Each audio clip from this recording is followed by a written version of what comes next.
There is a silent language that your soul speaks every day. But have you been listening?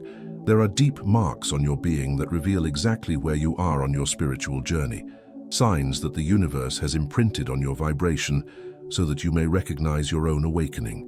Edgar Cayce brought to light 12 powerful revelations about the stages of human consciousness, and today you will discover each one of them.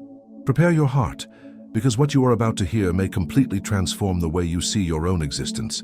Take a deep breath and allow these words to touch the deepest place in your soul.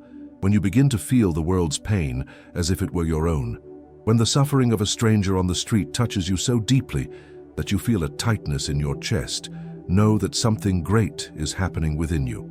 This is the first spiritual sign: sensitivity to the suffering of others. It is not weakness. It is not exaggerated sensitivity. It is the spiritual heart awakening to its true nature. You were not born to live isolated in your own bubble of worries. Your soul has a memory of unity, and when it begins to awaken, the boundaries between you and others begin to disappear. It is as if a veil is being removed, and you can finally see the truth. We are all one. Edgar Cayce revealed that this awakening of compassion is the gateway to a higher consciousness. He called it active compassion, the kind that not only feels but acts. It's not just crying at the news or feeling sorry for someone. It's the genuine impulse to do something, to reach out, to be present. When you feel the urge to alleviate someone else's pain without expecting anything in return, your vibrational frequency has already changed. You are no longer operating solely at the level of the ego, which thinks about survival and personal gain. You are touching the frequency of unconditional love. Many people confuse this sign with common empathy, but there is a profound difference. Empathy can be learned, trained, cultivated by the mind. The awakening of the heart, however, is a call from the soul. It is involuntary. It's as if something inside you is activated, and you can no longer ignore the pain of the world. You may try to protect yourself, create emotional barriers, but the truth is that once this portal opens, there is no turning back. Your soul remembers that the pain of others is the pain of us all, because at the deepest level of existence, there is no separation. And this can be frightening at first. You may feel overwhelmed, vulnerable, even lost amidst so much suffering around you. But Cayce taught that this is the beginning of the journey, not the end. It's the moment when you stop living only for yourself and begin to understand your greater role on this planet. The awakened heart is the healing heart, and the more you allow this sensitivity to flow through you, the more you become a channel of light for the world. The question remains, have you allowed your heart to feel freely, or are you still trying to protect it with walls of indifference? If this first sign has already touched your soul, please like this video and share it with someone who is also on this journey of awakening. Something strange begins to happen. The things that once excited you, that made you feel fulfilled, now seem empty. That desire to conquer, to possess, to accumulate, simply disappears. You look at your own past ambitions and no longer recognize yourself in them. This is the second spiritual sign, the change in the frequency of desire. It's not depression, it's not discouragement, it's the soul remembering who it truly is. It's the moment when you realize that nothing material can fill the void that has always existed within you. Edgar Cayce called this stage the transition from wanting to being. It's when you stop seeking happiness in external things and begin to seek it within yourself. Before, you believed you would be happy when you got that job, that relationship, that money. But now, even when you achieve these things, the feeling of fulfillment doesn't come. And that's not your fault, it's evolution. Your consciousness is expanding beyond the illusions that the material world offers. You are beginning to see through the veil. This is one of the hardest signs to cross, because we live in a society that values the exact opposite. We are taught from childhood that our worth lies in what we possess, in what we achieve, in what we show to the world. And when you start to lose interest in all of that, it may seem like you are losing yourself, but the truth is the opposite. You are finding yourself for the first time. You are freeing yourself from the invisible chains that bound you to an endless cycle of searching and dissatisfaction. You are learning that being is more important than having. At this point, you may feel out of place, misunderstood. The people around you are still chasing material dreams, still believing that the next achievement will bring happiness, and you can no longer pretend to believe that. You begin to question everything: your job, your relationships, your life goals. And while this can create confusion, it's also a moment of profound freedom.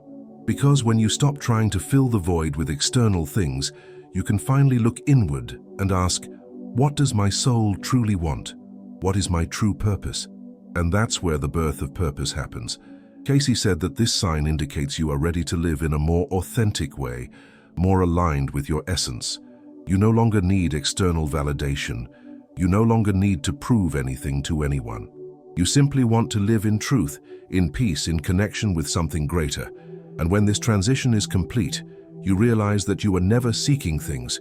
You were seeking yourself all along. You start seeing the same number repeatedly. You look at the clock and it's 11:11. You think of someone and that person calls you minutes later. You hear a phrase in a song that answers exactly the question you asked yourself. Coincidences? No. This is the third spiritual sign, the language of signs. The universe is speaking to you, and the more your consciousness awakens, the clearer this communication becomes. You are tuning into a dimension that has always been there, but that you couldn't perceive. Edgar Cayce explained that the universe doesn't communicate through words, but through patterns, repetitions, and synchronicities. When you see repeating numbers like 1111 or 2222, it's not your brain playing tricks on you. It's the quantum field responding to your vibration. Each number carries a specific frequency, a coded message that your soul recognizes, even if your conscious mind doesn't yet fully understand it. These numbers are like reminders from the universe saying, you're on the right track, keep going. Or, pay attention, something important is happening now. But these aren't just numbers. These are names that appear 3 times in the same day. These are conversations that echo the same theme in different places. These are books that fall in front of you exactly when you need that message. These are encounters that seem orchestrated by an invisible force. All of this is part of the subtle language of the spirit. Cayce said that when you are in alignment with your essence, the universe conspires in your favor. And these synchronicities are physical proof that you are not alone, that there is a greater intelligence guiding your steps. The challenge is that the rational mind tries to explain everything. It says it's just coincidence, just chance, that you're seeing patterns where there aren't any. But the soul knows the truth. The soul recognizes the signs because it speaks the same language as the universe. And the more you trust these signs, the more they appear. It's as if the cosmos is testing your faith, your openness, your willingness to believe in the invisible. Every time you honor a sign, you strengthen that communication. Every time you act based on an intuition that came through synchronicity, you deepen your connection with the divine. The question remains, have you been listening? Have you been paying attention to the signs the universe is sending? Or have you been ignoring everything in the name of logic and reason? Because the signs are there. They always have been. You just need to open the eyes of your soul to see them. And when you begin to see, when you begin to recognize this sacred language, your whole life changes. You realize you were never alone, that there has always been an invisible hand guiding you, protecting you, showing you the way. And this brings a profound peace, a certainty that you are exactly where you need to be. And then comes the most difficult moment. Suddenly everything seems to crumble. You lose your job, the relationship ends, people distance themselves, your health deteriorates, you feel you are being tested in every possible way. This is the 4th spiritual sign, the dark night of the soul. And although it seems like a curse, it is actually one of the greatest blessings on the spiritual path. It is the moment when everything that is not essential is removed from your life, so that only the truth remains. It is the purification that every awakened being needs to go through. Edgar Cayce called this stage the silent purification. He said that the soul cannot ascend carrying old burdens. So before you take the next evolutionary leap, the universe needs to cleanse everything that still binds you to illusions. Your limiting beliefs, your attachments, your fears, your masks. All of this needs to be dismantled. And this process is painful because you lose not only things but identities. You lose the idea of who you thought you were. And when everything crumbles, you find yourself naked before yourself, without disguises, without defenses, without places to hide. Many people give up at this point. They don't understand that the emptiness they feel is not the end, but the beginning. They think they've lost everything, when in reality, they are being prepared to receive something much greater. The dark night is not a punishment, it's an initiation. It's the moment when the ego is dissolved so that the spirit can finally emerge. And yes, it's scary. Yes, it's lonely. Yes, it feels like you're walking through an endless desert without any direction. But it is precisely in this desert that you find your true strength. Cayce taught that during the dark night, the spirit is rebuilding its inner structure. It's like demolishing an old house to build a new one on the same land. During the demolition, everything seems chaotic. There's dust, debris, confusion. But when the new house is finished, you realize it was worth it. You realize you needed to go through that to become who you truly are. The dark night removes the false layers, the social masks, the inherited beliefs, the unhealed traumas. It forces you to look inward and confront everything you've always avoided. And there's a profound truth here. You only feel like you've lost everything because you were still identified with external things. When you lose your job, it only hurts because you believed your worth lay in that position. When a relationship ends, it only hurts because you believed your completeness came from that person. When people drift away, it only hurts because you believed your identity was built on their approval. The dark night reveals all these illusions, and when they fall, you can finally stand up to your truth. You can finally become who you always were before the world told you who you should be. If you are going through this moment now, know that you are not being punished. You are being refined. You are being prepared for a level of consciousness that demands more strength, more clarity, more authenticity. The dark night is the gateway to the light, and on the other side, you will find a version of yourself you never imagined existed. If this message resonated with you, please like and share it with others who also need to hear that darkness is part of the journey towards the light. You're at a party, surrounded by people, but you feel completely alone. You try to participate in the conversations, but the topics seem superficial, empty. You look around and realize you no longer identify with that environment, with those people, with that lifestyle. This is the fifth spiritual sign, the feeling of not belonging. And although it's uncomfortable, it's one of the clearest indicators that your vibration is changing. You're not becoming antisocial or arrogant, you're simply vibrating at a different frequency. Edgar Cayce stated that when the soul begins to vibrate at a different frequency, it feels like a foreigner until it adapts to the new inner dimension. It's as if you've changed radio stations.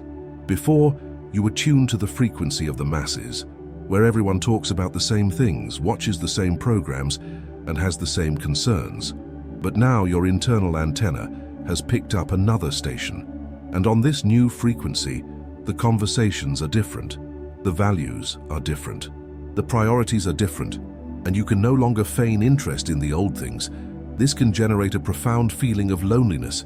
You might distance yourself from old friends because there's no longer a genuine connection. You might avoid family gatherings because the dynamics drain you. You might prefer being alone to being in environments that no longer resonate with your essence. And the people around you might not understand. They might find you strange, distant, changed. And the truth is, you have changed, but not for the worse, for the better. You are becoming more authentic, more aligned, more genuine, and not everyone can keep up with this transformation. Cayce explained that this is not isolation, it's spiritual realignment. You are moving away from energies that no longer resonate with who you are becoming. And while this may seem like a loss, it is actually a necessary cleansing. You are making room in your life for new connections, people who vibrate at the same frequency as you, souls who are also awakened and seeking something deeper. And when these people appear, and they will, you will understand why you needed to leave the old ones behind. The challenge is not to judge those who stayed behind, not to see people who haven't evolved at the same pace as you as inferior or lost. Each soul has its own time, its own path. You are simply at a different point in the journey, and that's okay. The important thing is to respect your own process, honor your need for space and silence, and trust that the universe is guiding you to where you need to be. The feeling of not belonging is temporary. Soon you will find your spiritual tribe, and then you will realize that you were never truly alone. Logic is no longer enough. You try to make decisions based on pros and cons, on rational analysis, but something inside you says no. Or conversely, you know you should do something that makes no sense on paper, but your heart insists. This is the sixth spiritual sign, intuition as a guide. You are learning to trust the silent voice of the soul, the one that doesn't shout, that doesn't argue, but that simply knows. And the more you listen to that voice, the more your life flows, the more the right doors open, the more you feel in the right place at the right time. Edgar Cayce taught that intuition is the voice of the soul, and that the more you listen to it, the more you align yourself with your higher purpose. The mind can analyze, calculate, and predict based on past data, but intuition knows the future, knows the invisible paths, knows the possibilities that have not yet manifested. It is the direct connection to the higher plane, to the wisdom of the universe. And we all have access to it, but few trust it enough to follow it. Because following intuition requires courage. It requires faith. It requires the willingness to go against logic, against the opinions of others, even against your own rational beliefs. The answers begin to come in unexpected ways. You have a dream that shows you exactly what to do. You have a strong feeling about a situation, and then discover you were right. You receive a sudden impulse to call someone or go somewhere, and that changes everything. This isn't luck. It isn't coincidence. It's being in tune with the higher plan. It's your soul navigating life with the help of divine GPS. And the more you honor these impulses, the more they appear. The more you trust, the stronger your intuition becomes. But there's a challenge here: distinguishing intuition from fear. Because the mind can disguise fear as intuition. It can make you feel you shouldn't do something because it's dangerous, when in reality it's just uncomfortable. True intuition comes from a place of peace, clarity, and quiet certainty. Fear comes accompanied by anxiety, urgency, and catastrophic narratives. Intuition says, "Don't go that way." Fear says, "If you go that way, everything will go wrong." Do you feel the difference? Intuition is simple, direct. Fear is complex, argumentative. Cayce said that developing intuition is one of the most important steps on the spiritual journey, because when you trust the voice of your soul, you stop living on autopilot. You stop following the script that society wrote for you and start writing your own. And then the magic happens. Your life becomes a dance with the universe, where each step is guided by a wisdom that transcends reason. And you realize that you always knew the way. You just needed to stop doubting and start listening. At certain moments, for no apparent reason, you feel a wave of peace wash over your body. It's as if a warm, luminous energy takes hold of you. Sometimes it comes as a shiver down your spine, other times as a feeling of lightness in your chest. This is the seventh spiritual sign, the presence of inner light. It is the divine spark within you manifesting, reminding you that you are part of the source, that you carry the sacred in your very essence. And when this happens, even if only for a few seconds, you touch eternity. Edgar Cayce said that this feeling is not physical, it's spiritual. It's the moment when the veil between you and the divine becomes so thin that you can feel the presence of the sacred within yourself. It's not something you can force or desperately seek. It comes when you are in a state of surrender, of openness, of full presence. It can happen during meditation, but it can also happen while you're washing dishes, walking in nature, or simply looking at the sky. Because the light doesn't depend on what you're doing, it depends on what you're being. Many people are afraid when this happens for the first time. The body may vibrate intensely, you may feel heat, tingling, even tears may come for no reason, but there is nothing to fear. It is your soul celebrating the reunion with its true nature. It's as if you've spent your whole life sleeping and suddenly wake up for a moment to remember who you really are. And although these moments are brief, they leave a deep mark. After you feel the inner light once, you spend your whole life seeking to return to that state. Cayce taught that the more you cultivate inner silence, the more you detach yourself from mental and emotional chaos, the more frequent these moments become. The light was always there, but it was covered by layers of worry, anxiety, fear, and anger. When you clear these layers, when you create inner space, the light naturally emerges. And each time it manifests, you are transformed. You don't go back to being who you were before. Something within you changes permanently. You become lighter, more compassionate, more connected to everything around you. Be grateful when this happens. Acknowledge that your soul is being reminded of home. And know that each time you feel the presence of the inner light, you are getting closer to your true essence. You are becoming who you always were, before the world made you forget. And then something changes completely. You no longer want to live only for yourself. You feel a deep urge to help, to serve, to make a difference in the lives of others. And not out of obligation, not out of guilt, but out of genuine joy. This is the eighth spiritual sign, the desire to serve. It is when your soul transcends the stage of personal seeking and enters the stage of giving. It is when you realize that true happiness is not in receiving, but in giving. Not in accumulating, but in sharing. Not in conquering, but in contributing.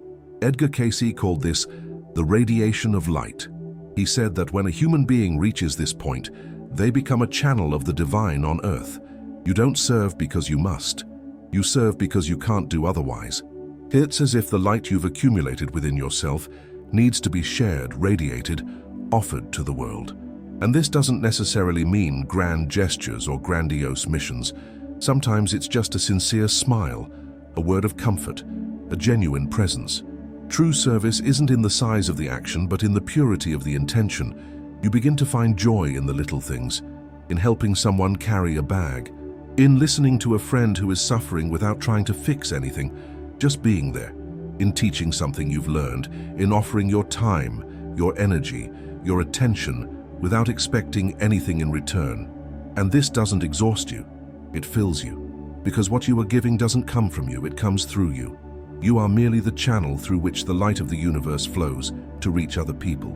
And the more you give, the more you receive, because that is the natural cycle of spiritual energy. But it's important to understand that serving doesn't mean self-annihilation. It doesn't mean saying yes to everything, sacrificing your health, ignoring your limits. Cayce taught that true service comes from a place of fullness, not lack. You serve because you are full of light, not because you are trying to fill a void through the approval of others. And there is a huge difference between serving and submitting. Serving is empowering, it's uplifting, it's illuminating. Submitting is diminishing yourself, it's losing yourself, it's disappearing. The desire to serve is born from spiritual abundance, not from a lack of self-love. And when you reach this point, your presence becomes healing for others. You don't need to do anything extraordinary. Simply being true to yourself transforms the environment around you. People feel better around you, even without understanding why. Your energy calms, inspires, uplifts. And this happens because you are no longer trying to be special or different. You simply are. You have embodied the light that has always been your true nature. And now that light manifests in every word, every gesture, every look. You have become the message the world needs to hear. Something profound changes in your perception of reality. You begin to feel that you are not separate from anything. The trees, the animals, the people, the sky, everything seems to be connected by an invisible web. This is the ninth spiritual sign, the perception of unity. You not only intellectually understand that we are all one, you feel it in every cell of your body, and this perception completely changes how you relate to the world. You can no longer mistreat nature because you know you are hurting yourself. You can no longer wish harm on someone because you realize that person is part of you. Edgar Cayce taught that separation is the great illusion. He said that at the deepest level of existence, there are no boundaries, no divisions. There is only consciousness manifesting in countless forms. And when you awaken to this truth, everything changes. You stop competing because there is no one to compete with. You stop judging because there is no one to judge. You stop fearing death because you realize that essence never dies. It only changes form. The perception of unity is perhaps the most significant leap on the spiritual journey because it dissolves all the beliefs that sustain suffering. You begin to see the divine in everything, in the flower that blooms in the concrete, in the beggar on the corner, in the enemy you resisted so much. All are expressions of the same source, just wearing different masks. And when you see that, judgment becomes impossible. How can you judge someone knowing that in another circumstance, you could be exactly like that person? How can you feel superior knowing that we are all walking the same journey, just at different paces? Unity brings humility, compassion, and deep respect for all forms of life, and there is immense peace in that realization. Because if everything is one, then you have never been alone. You have always been part of something infinitely greater. Every star in the sky, every wave of the sea, every beat of your heart.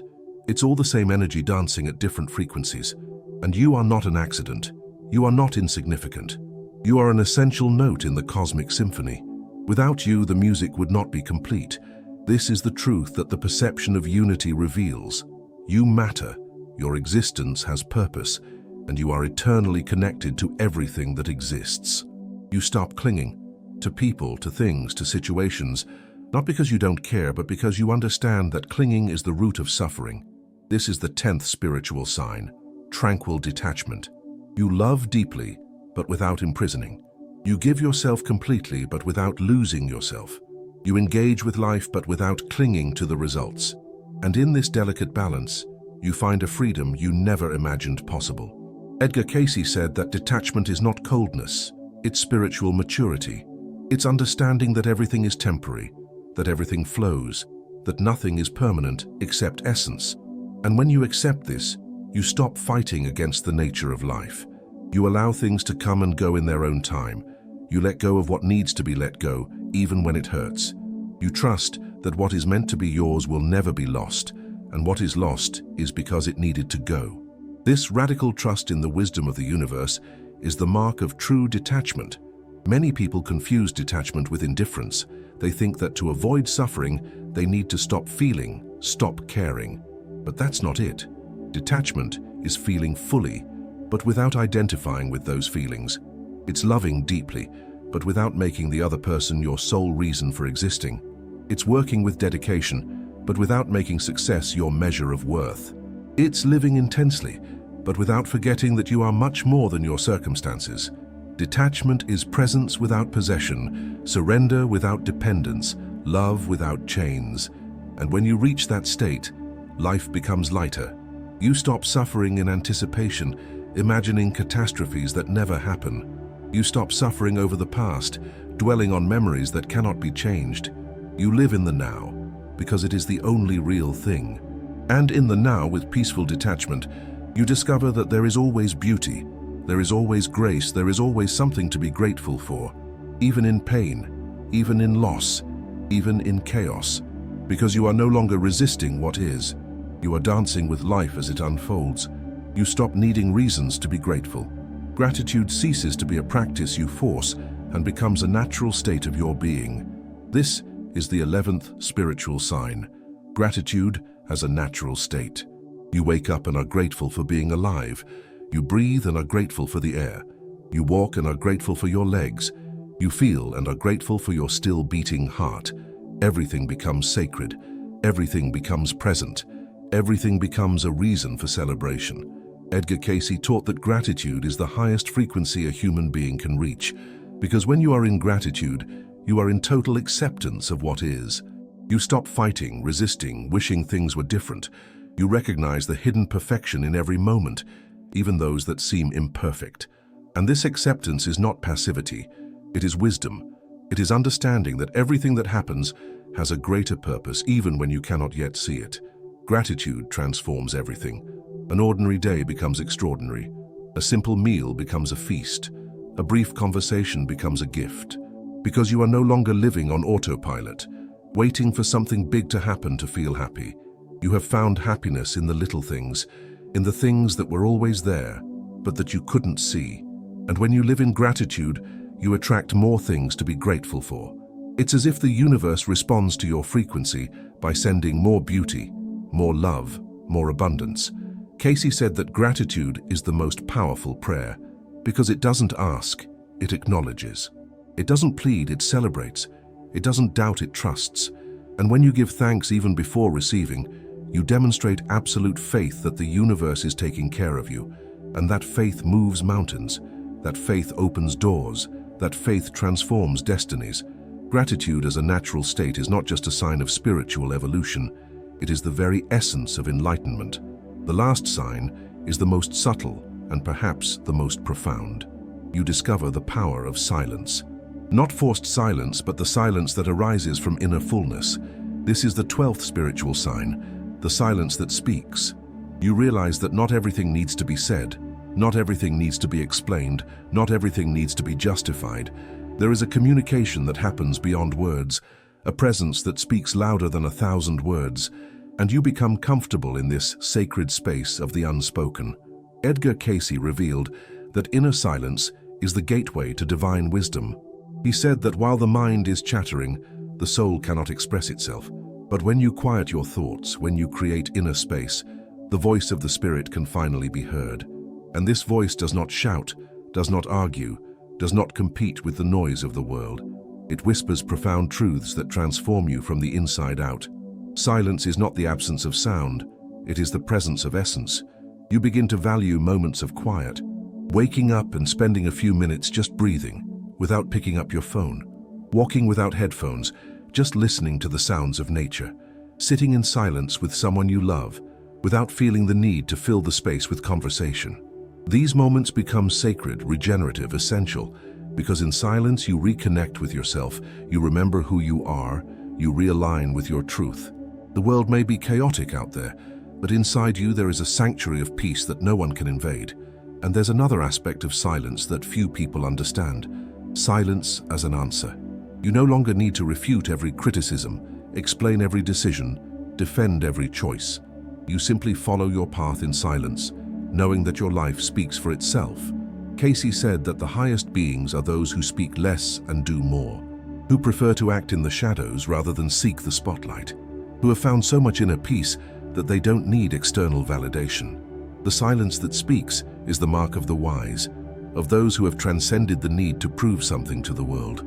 The 12 spiritual signs that Edgar Cayce revealed are not a checklist for you to tick off and feel superior to others. They are a mirror for you to recognize your own journey, to understand that each step you take towards awakening is significant.